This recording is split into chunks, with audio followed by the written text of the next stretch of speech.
नमस्कार मैत्रिणींनो, style with Kshitija चॅनलवरती तुमचे मनापासून स्वागत आहे। आज आपण ताज्या मक्काच्या दाण्यांपासून खमंग आणि पौष्टिक थालीपीठ बनवणार आहोत। चला तर मग वेळ न घालवता आज स्वादिष्ट मक्याचे दाण्याचे थालीपीठ बनवायला सुरुवात करूया। सर्वप्रथम मी इथे 2 मोठे मक्याच्या कणसांचे दाणे पाडून घेतलेले आहे।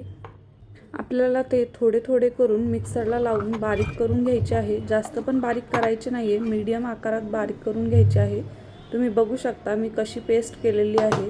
हे दाणे कवळे असल्यामुळे लवकर पेस्ट झालेली आहे। आपण ज्याच्यात बॅटर रेडी करणार आहोत अशा ताटात किंवा बोलमध्ये बॅटर काढून घ्यायचं आहे। असं सगळे मक्काचे दाणे काढून घ्यायचे आहे व्यवस्थित। थालीपीठचे वाटण बघूया।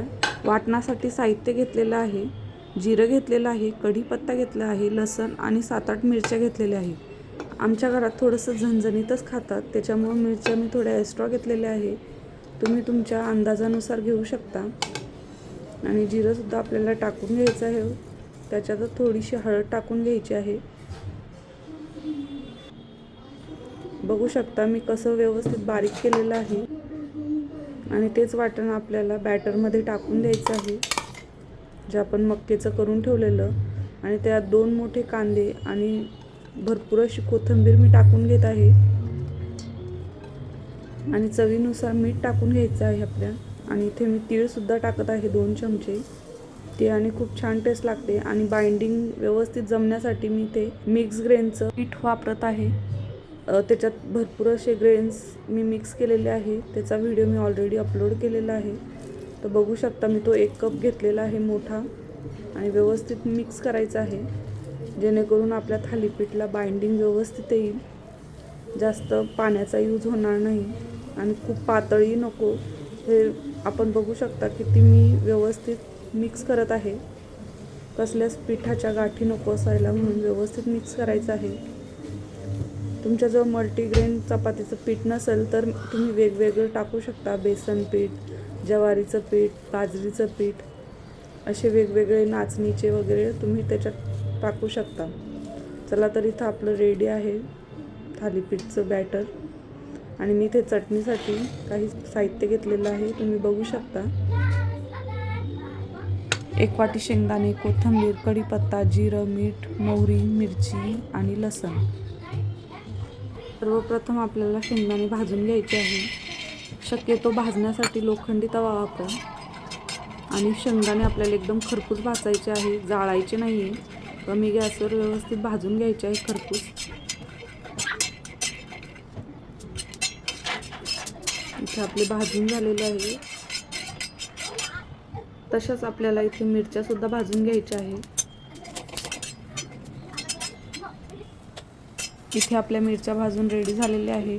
तर एका मिक्सरच्या जारमध्ये भाजलेल्या मिरच्या, जिरं, कढीपत्ता, लसूण आणि कोथिंबीर टाकायची आहे। आणि वरतून आपले भाजलेले शेंगदाणेसुद्धा टाकायचे आहे। मीठ टाकायचं आहे, तीळ टाकायचं आहे 1 चम्मच आणि मिक्सरला फिरवून घ्यायचं आहे। दरदरी अशी पेस्ट करून घ्यायची आहे, जास्त बारीक होणार नाही याची काळजी घ्या। बघू शकता मी कशी पेस्ट केलेली आहे।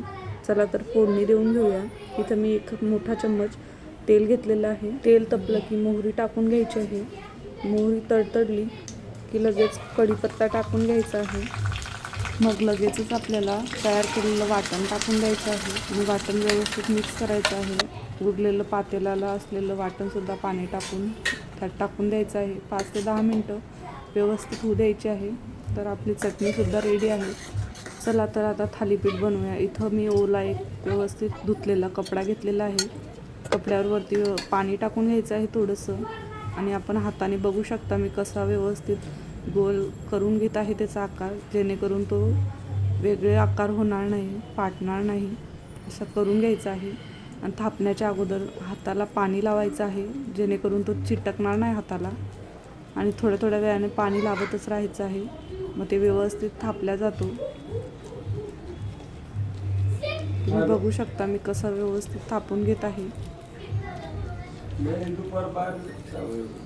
जास्तही पातळ करायचं नाही आहे, मीडियम आकार ठेवायचा आहे।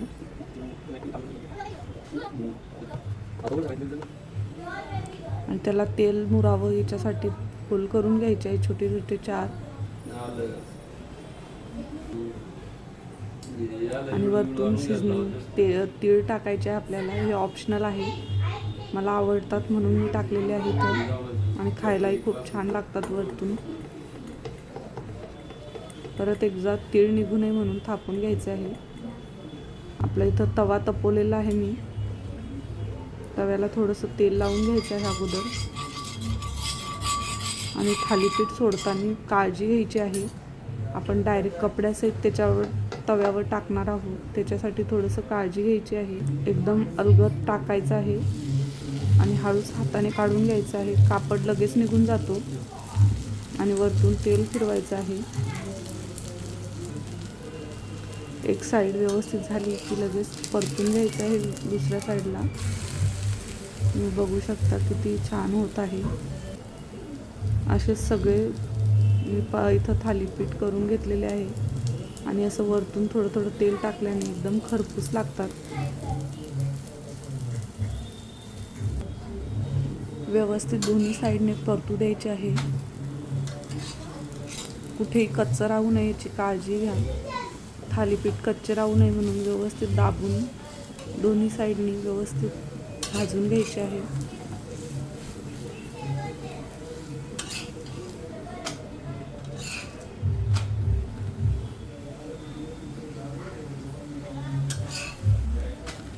चला तर इथे हा सुद्धा थालीपीठ रेडी झालेला आहे आपलं. खायला एकदम स्वादिष्ट आहे आणि पौष्टिक भरपूर आहे. आणि चटणी सोबत सुद्धा एकदम अप्रतिम लागते. तर तुम्हाला माझी ही रेसिपी आवडली असेल तर प्लीज लाईक करा, शेअर करा, कमेंट करायला विसरू नका. थँक्यू.